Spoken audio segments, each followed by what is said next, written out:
يا أهلا بيكم يا جماعة في رحلة جديدة وطريق جديد في قناتكم في الأوتوسترادا. الجو النهاردة يفتح النفس على السواقة والكلام. أيوة فعلا، الهوا على الطريق السريع بيخلي الواحد يصفي دماغه. وزي ما احنا متعودين يا جماعة، الرحلة دي مش مجرد دردشة والسلام عشان نضيع وقت. بالظبط، الرحلة دي عبارة عن خلاصة معمولة بالذكاء الاصطناعي عشان تكون زي كتاب صوتي مصري حديث. هدفنا هنا إننا نوفر وقتكم ونديكم التجربة الكاملة. كأنكم قريتوا الكتاب صفحة صفحة من الجلدة للجلدة واحنا سايقين وبندردش كده. وعشان كده الكتاب اللي معانا النهاردة على التابلو محتاج تركيز حبتين. كتاب اسمه ما بعد السلفية للباحثين أحمد سالم وعمرو بسيوني. كتاب تقيل ومهم جدا في تفكيك المشهد اللي حوالينا. بس قبل ما ندوس بنزين وندخل في التفاصيل، في قاعدة مهمة جدا لازم نوضحها.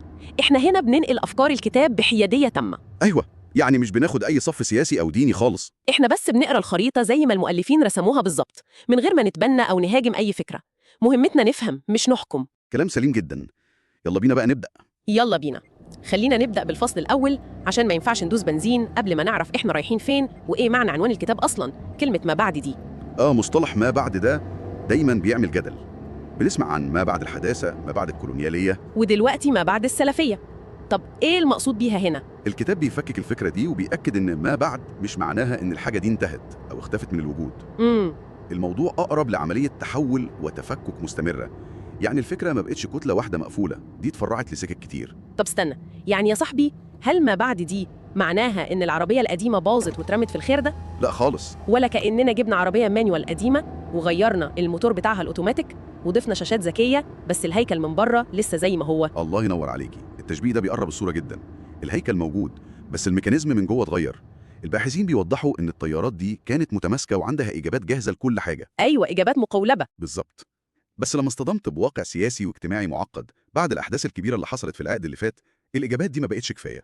يعني الفكرة ما بتتحملش الضغط العنيف ده، فبتضطر تتفكك لمسارات مختلفة. ركزوا معايا بقى يا جماعة في الحتة اللي جاية دي في الكتاب عشان المطبات هتكتر. المطبات هتكتر فعلا، لأننا داخلين على الفصل الثاني اللي بيتكلم عن إزاي الباحثين قدروا يرصدوا التغيرات دي في الشارع. أيوة، ما ده سؤالي، يعني إزاي قاسوا الكلام ده؟ الكتاب ده مش مجرد وجهات نظر على القهوة، صح؟ أكيد لا. لو بصينا على شعار دار النشر والمركز البحثي اللي مطلع الكتاب هنفهم إن دي دراسة منهجية ورصد دقيق لخطاب الناس دي على مدار سنين. طب إيه اللي يخلي الشباب يغيروا حارة التفكير بتاعتهم فجأة كده؟ هل ده كان حادثة مفاجأة ولا غرزة على الطريق؟ هي مش غرزة خبط لازق كده. الكتاب بيشرح حاجة اسمها دوافع التحول، ولما بيحللوا الدوافع دي بيطرحوا مصطلح مهم جدا اسمه السيولة الفكرية. السيولة الفكرية؟ يعني إيه الأفكار بقت سايلة؟ يعني الأفكار بقت سايحة على بعض، ما بقاش فيه قالب واحد صلب زي زمان. في عصر المعلومات والإنترنت الأفكار بقت بتخبط في دماغ الشباب زي يافطات الإعلانات اللي بنشوفها وإحنا طايرين على الأوتوسترادو دلوقتي. يا سلام، فعلا تلاقي يافطة بتشدك يمين ويافطة بتشدك شمال. بالظبط كده، كل يافطة بتعرض فكرة مختلفة.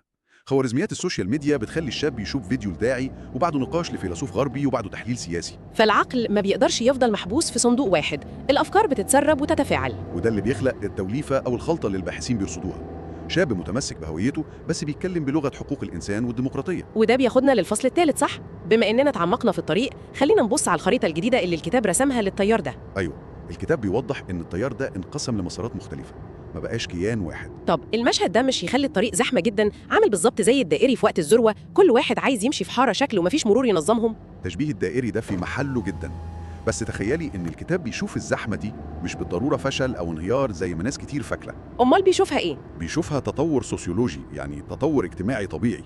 طبيعة المجتمع لما بيتعرض لهزة كبيرة الناس بتتفرق عشان تدور على طرق بديلة. يعني الزحمة دي نتيجة إنهم بيحاولوا يتكيفوا؟ بالظبط. الكتاب بيقسم الطرق البديلة دي لثلاث مسارات رئيسية.